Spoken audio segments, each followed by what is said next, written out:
Hindi ho ba mabigat yun, Tatay Ver, pag sinasolo yung problema? Di ba? Parang ang sarap ilabas, ikwento sa mga kaibigan, ganun. Usually, mabigat po. Oo. Talaga. Pero yung tingin ko po sa sarili ko, parang kaya ko eh. Kaya mo sa Kaya ko. Okay. Parang karamihan kasi ng mga lalaki parang gano'n eh, di ba? Meron ngang libro na banggit yan eh, na parang men are from Mars, women are from Venus. Ang mga lalaki daw, pag may problema, nagtatago sa kuweba. Ang mga babae, parang artista, may press con. Magpapatanggap, Maraming gustong nagtatawag makarinig. pa ng mga kaibigan yan para ilabas yung sama Meron ng kanya-kanya. loob.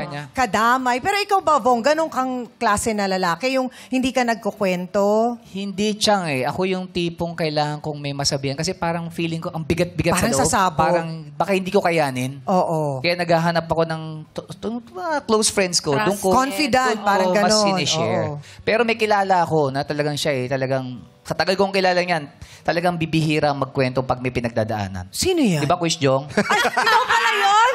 Kaya pala hindi ka pinagkatiwalaan eh. Hindi, parang parehas kami ni Kuya Beren. Oo. Minsan talaga, feeling talaga namin, kaya namin. Oo. No, siguro dahil rin sa ugali na kaya ko i-solve yan kahit na hindi ko sabihin. Kasi minsan, mahirap din magsalita ng mga problema. Pero di ba especially mahirap yung internal. pag hindi Mabigat mo sa nilalabas? Yes, kaya napakalaking tulong sa akin ng Showtime minsan kapag may problema ako. Kasi nakakalimutan ko minsan eh. And minsan gumagaang yung loob ko. Tsaka ako nakakaisip ng paraan para i-solve.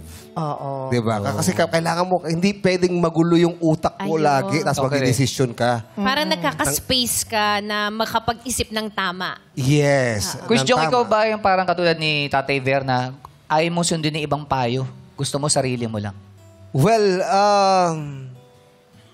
minsan, especially kapag alam mo na kaya mo Oo. or na tama naman yung ginagawa mo. Pero syempre, kailangan mo rin makinig. Meron din kailangan kasi especially kung isa kang leader, kailangan mong makinig kasi marami kang matututunan kung sino man yung Importante nasa rin ilalim. kasing malaman yun. Kung sino man yung mga nasa tabi May mo. wisdom yung iba. Meron pa ring wisdom. So, pero meron talagang mga tao katulad ni Kuya Ver na talagang, especially kung alam mo sa sarili niya na kaya niya, wala siyang ginagawang mali, Oo. kaya ko to problema po.